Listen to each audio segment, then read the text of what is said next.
मैं रामकृष्ण मीणा, सहायक आचार्य हिंदी,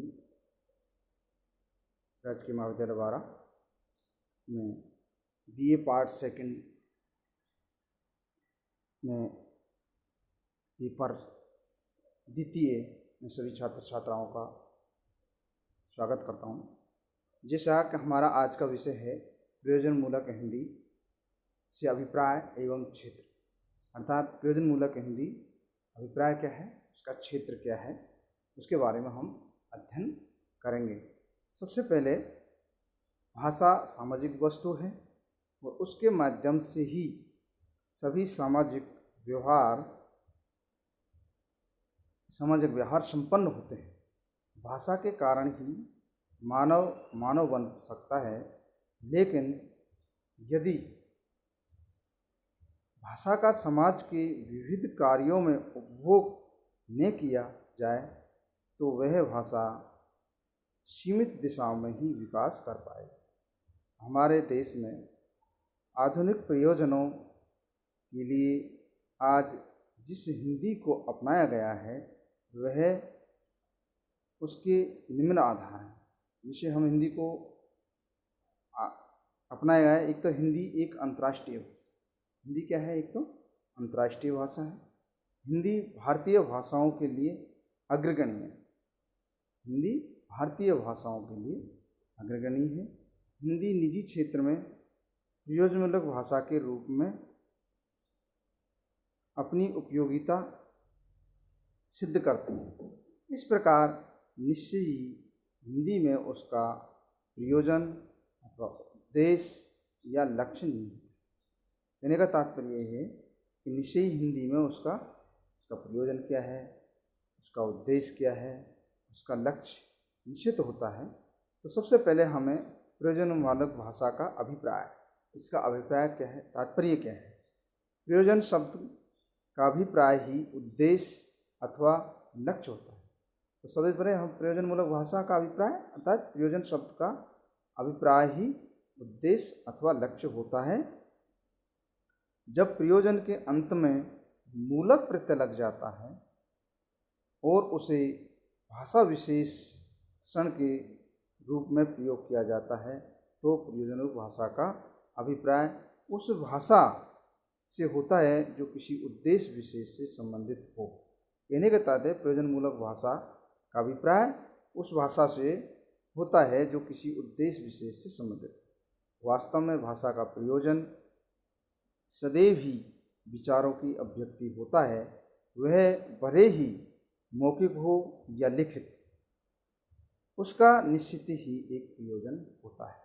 अतः प्रयोजनमूलक भाषा से अभिप्राय किसी प्रयोजन विशेष के लिए प्रयोग होने वाली भाषाओं से होता है।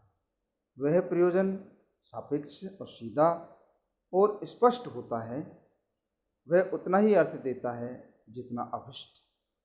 अतः किसी भाषा का प्रयोजनमूलक स्वरूप उस भाषा के मूल रूप यानी शब्द संरचना, पदावली अथवा अन्य व्याकरण रूपों से भिन्न होता है, बल्कि भाषा के इस व्यापक रूप के अंदर ही विद्वान रहता है और उसके विविध क्षेत्रों में प्रयोग के आधार पर निर्मित होता है। इस दृष्टि से हिंदी का प्रयोजनमूलक रूप में वही भाषा रूप होगा जो अनौपचारिक है, पर विविध प्रयोजनमूलक रूप को ही ग्रहण करेंगे, इसलिए उसे व्यवहारिक भाषा भी कहा जाता है।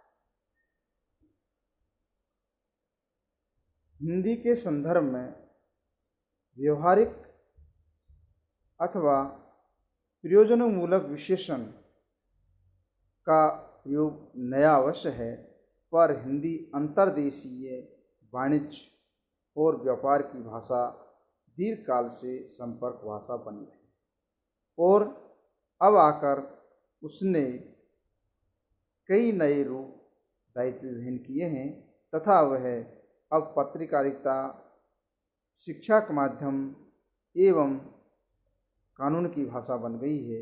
इसके साथ ही हिंदी भाषा को भारत संघ की राजभाषा के रूप में स्वीकृति भी मिली है। आज ज्ञान विज्ञान प्रौद्योगिकी जैसे नए क्षेत्रों में हिंदी भाषा के बढ़ते प्रयोग ने उन क्षेत्रों के अनुरूप प्रयुक्ति अथवा प्रोक्ति, इसका अंग्रेजी शब्द है रजिस्टर, की संकल्पना का विकास हुआ है। प्रयुक्ति से ही हिंदी भाषा का प्रयोजनमूलक स्वरूप निर्धारित होता है। अतः प्रयुक्ति या अंग्रेजी के शब्द रजिस्टर का अर्थ बार बार प्रयोग में लिया जाता है, जो किसी क्षेत्र विशेष में अपनी विशिष्टता के आधार पर प्रयुक्त होता है तथा विविध स्थितियों और विशेष क्षेत्रों में एक निश्चित भाषा पद्धति का रूप ग्रहण कर लिया जाता है। यह रूप सहज में ही स्त्रियों की भाषा, पुरुषों की भाषा, नौकरी पेशा लोगों की भाषा, श्रमिकों की भाषा, मील मालिकों की भाषा के रूप में देखे जा सकते हैं। प्रयुक्ति का आधार भाषा के प्रयोग की विशेषताओं के आधार पर निर्धारित और रूढ़ हो जाता है और यह भाषा के भीतर ही विशिष्ट भाषा रूप हो जाता है। प्रयुक्ति अथवा प्रोक्ति का आधार इसमें कौन कौन से? सबसे पहले है विशेष क्षेत्र, संप्रेषण का ढंग, वक्ता और श्रोता अथवा लेखक या पाठक की स्थिति, भाषा प्रयोग की स्थिति, औपचारिक अथवा अनौपचारिक। तो इस पर हम विस्तृत अध्ययन करेंगे। सबसे पहले विषय क्षेत्र। भाषा का प्रयोग जिस विषय क्षेत्र में किया जाए वह विषय विशेष या संदर्भ विशेष ही भाषा के स्वरूप का निर्धारित होता है और उसी प्रकार की शब्दावली वाक्य संरचना भी होती है जो अपनी सार्थकता परंपराबद्धता दर्शाता है। जैसे न्यायालय की भाषा जिसमें उर्दू शब्दों की बहुलता है, जो वाक्य विन्यास भी अपने ढंग का होता है। इस प्रकार विषय क्षेत्र में भाषा प्रयोग जिस विषय क्षेत्र में किया जाता है वे उसी शब्द विशेष या संदर्भ विशेष की भाषा स्वरूप उसमें काम में लिया जाता है। दूसरा है संप्रेषण का ढंग। संप्रेषण का ढंग भी प्रयुक्ति का स्वरूप निर्धारित करता है। मौखिक या लिखित संप्रेषण के अनुसार शब्दावली, उसका लहजा, नाट विन्यास, वाक्य विन्यास आदि में परिवर्तन आ जाता है। लिखित में औपचारिकता और सतर्कता भी बढ़ जाती है। अतः संप्रेषण का ढंग भी प्रयुक्ति का स्वरूप निर्धारित करता है। मौखिक या लिखित संप्रेषण के अनुसार शब्दावली, वाक्य विन्यास आदि में परिवर्तन आ जाता है। लिखित में औपचारिक। दूसरा है वक्ता, श्रोता अथवा लेखक पाठक की स्थिति। संप्रेषण लिखित में हो अथवा मौखिक पर उस पर इस बात का प्रभाव होता है कि कौन किससे किस स्वर में बात कर रहा है। जैसे एक डॉक्टर गंभीर रोगी के उपचार के संदर्भ में अपने सहयोगियों से परामर्श करे और कोई उसके लिए किसी